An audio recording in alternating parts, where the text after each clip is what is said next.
महिला वो कौन है जो पुरुष को इतना सशक्त बनाती है कि जाके वर्क प्लेस में तुम काम कर सको और इस परिवार का पालन पोषण कर सको? वो कौन है? महिला। हम महिलाओं में बहुत ताकत है, बहुत सारी शक्तियां हैं, लेकिन हम क्या करते हैं, हम अपने आप को कमजोर समझ लेते हैं। और जहां हमने हम महिलाओं में बहुत ताकत है, बहुत सारी शक्तियां हैं, लेकिन हम क्या करते हैं, हम अपने आप को कमजोर समझ लेते हैं। और जहां हमने कमजोर समझना खुद को शुरू किया, वहीं से हमारा हरास होना शुरू हो जाएगा। तो मैं नहीं कहूंगी कि आप दूसरों पे डिपेंड रहें, मैं ये कहूंगी कि आप खुद का सम्मान करना शुरू कीजिए, खुद की शक्ति का एहसास कीजिए, अपने आप से शुरुआत कीजिए। अपने सशक्ति कराने की जरूरत नहीं है, पहले अपने आप को सशक्त महसूस कीजिए कि मैं बहुत सशक्त हूँ, मुझे कोई बेचारी नहीं कहेगा, मुझे कोई बेचारी नहीं कहेगा। अधिकतर मैं देखती हूँ कि कई मीटिंग्स में, यहाँ चूंकि वर्किंग वुमेन ज्यादा हैं, कई मीटिंग्स में मैंने देखा कि कोई मीटिंग चल रही है 6 बजे शाम के, और कोई पुरुष आते हैं, बोलते सर छोड़ दीजिए ना, बेचारी महिला है सर, इतना टाइम हो गया, छोड़ दीजिए। और हम महिलाएं बड़ा खुशी खुशी बैग उठाते हैं, थैंक यू सर करते हुए निकल जाते हैं। क्या आपने कभी सोचा वो पुरुष जो आकर के बोला था कि बेचारी महिला है छोड़ दीजिए, उसने आपको कब आंक दिया? उसने आपको वहीं आपकी एबिलिटी पे प्रश्न चिन्ह खड़ा कर दिया। तो आज से आप लोग बांध लीजिए कि अगर कोई पुरुष आकर बेचारी कह के आप पे एहसान करने की कोशिश करता है, वहीं बोलिए एक्सक्यूज मी, मैं आप लोगों से ज्यादा काम करने की क्षमता रखती हूँ, मैं घर नहीं जाऊंगी, तब तक आप काम कर रहे हैं, तब तक मैं काम करने में समर्थ हूँ, कृपया मुझे बेचारी कह के एहसान मत कीजिए। तो तभी आपका सशक्तिकरण शुरू हो जाएगा। दूसरी बात मैं कहना चाहूंगी, प्रतिकार करना सीखिए। बहुत सारे नियम कानून आपको बताए गए, जब तक आप प्रतिकार करना नहीं सीखेंगे तब तक ये कानून ऊपर से आएगा और चला जाएगा। प्रतिकार करना सीखिए हर उस काम का जो आपके सम्मान के खिलाफ है, जो आपके गरिमा के खिलाफ है, वहीं टोकिए, वहीं रोकिए, चाहे पुरुष हो, चाहे महिला हो, चाहे कोई भी हो, आप रोक दीजिए कि अब आगे मत बढ़िए, इससे ज्यादा मैं बर्दाश्त नहीं करूंगी।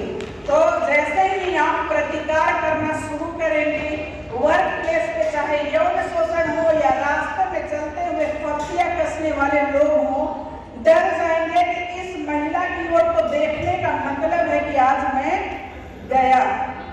तो ये चीजें आपको सशक्त बनाएंगी। यहाँ चूंकि महिलाएं ज्यादा हैं, लड़कियां ज्यादा हैं, इसलिए मैं कहना चाहूंगी कि जो महिलाएं खुद आपने झेला है, बांध लीजिए कि अपनी बेटियों को नहीं झेलने देंगे। और जो हमारी बेटियां हैं वो अपनी माताओं से शिक्षा लीजिए। कई तरह की हमारी, अभी वर्षा पांडे जी बोल रही थी कि हमें जननी है, वास्तव में इतना बड़ा गर्व करने का विषय हमें प्राप्त है कि हम जननी हैं, हम इस समाज को एक नया जीवन देते हैं, निरंतरता देते हैं, हम अपने कोख में आने वाली पीढ़ी को पालते हैं। लेकिन हमारी चूक कहाँ होती है?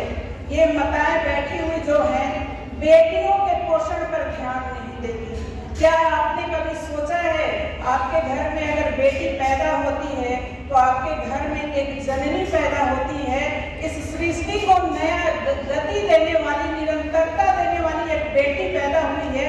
गर्व कीजिए इस बात पर और उस बेटी का पालन पोषण इस तरह कीजिए कि एक स्वस्थ बच्चे को वो आगे पैदा कर सके, ताकि हमारा समाज स्वस्थ हो सके। और उसके खान पान पे, उसके पालन पोषण पे, उसकी शिक्षा पे आप ज्यादा ध्यान दीजिए, क्योंकि सरकार ने हमें 35% रिजर्वेशन दे दिया है। और आपके बेटे कुछ करे न करे, बेटियां तो जरूर परचम लहरा देंगी। तो आज तो मैं उम्मीद करती हूँ कि बेटियों के खान पान पे, बेटियों के पोषण पे और बेटियों की शिक्षा पे आप ज्यादा ध्यान देंगे। दूसरी बात आती आती है बाल विवाह। कई बार लड़कियां चूंकि वर्किंग वुमेन है, आप लोगों की सेविका है, सहायिका है, आशा कार्यकर्ता है, आपसे मैं उम्मीद करती हूँ कि जहाँ भी इन सामाजिक कुरीतियों को देखिए, दुर्गा का रूप धारण कर लीजिए, क्योंकि बाल विवाह में सबसे ज्यादा अगर हानि होता है तो जो बालिका होती है उसी का हानि होता है। कई बार शिशु दर हमारा मृत्यु शिशु दर बढ़ता जा रहा है, मृत बच्चे पैदा हो रहे हैं, शारीरिक रूप से क्षरण हो रहा है, ये बाल विवाह का परिणाम है। तो जहाँ कहीं भी आप देखें, तुरंत एसडीओ को, थाना प्रभारी को इमीडिएट सूचना देता कि हम बाल विवाह को रोक सके। और दूसरी हमारी सामाजिक कुरीति जो है दहेज प्रथा। मैं आपको बता दूं कि लड़कियां पैदा होते ही माँ बाप के चेहरे बहुत ही ज्यादा दुखी हो जाते हैं। क्यों? क्या वह राक्षस की तरह पैदा होती है? क्या वो देखने में करूप होती है? नहीं, पैदा होते ही एक दिमाग पे बर्डन आ जाता है कि इसका दहेज कहाँ से लाऊंगा। ये दहेज रूपी दानव माता पिता के माइंड में ऐसे घर कर जाते हैं कि बेटी पैदा होते ही माता पिता का चेहरा जो है वो मुरझा जाता है। और ये चीज तो दहेज का, बेटियां जो हैं, मैं आपके लिए एक सीख देती हूँ कि शिक्षित होकर अपने आप को इतना मजबूत बनाइए कि लड़के वाले आपके दरवाजे पर आए, आपके पिता को उनके घर न जाना पड़े। और महिलाएं, आपके लिए भी मैं ये कहती हूँ कि अपनी बेटियों को इतना मजबूत बनाइए, इतना शिक्षित बनाइए, इतना सक्षम बनाइए कि लोग आपकी बेटियों को चूज करने आए, आपको उसके घर जाना नहीं पड़े। और एक और मेरा नारा सभी महिलाओं के लिए है, जो माताएं हैं वो कहेंगी कि मुझे खरीदा हुआ दामाद नहीं चाहिए, और बेटियां कहेंगी कि मुझे खरीदा हुआ दूल्हा नहीं चाहिए। वहीं से हमारा दहेज रूपी दानव जो है भाग जाएगा। ये कानून बन चुका है, जहां से भी कहीं से भी ये सूचना मिलती है कि दहेज का लेन देन हो रहा है, बिल्कुल कार्रवाई होती है, लेकिन सूचनाएं बहुत कम आ रही हैं। तो आप ध्यान लें कि हम बेटियों को समर्थ बनाएंगे, सक्षम बनाएंगे। हम अपनी बेटियों के लिए कहीं भी दूल्हा खरीदने नहीं जाएंगे, वहीं से हमारा दहेज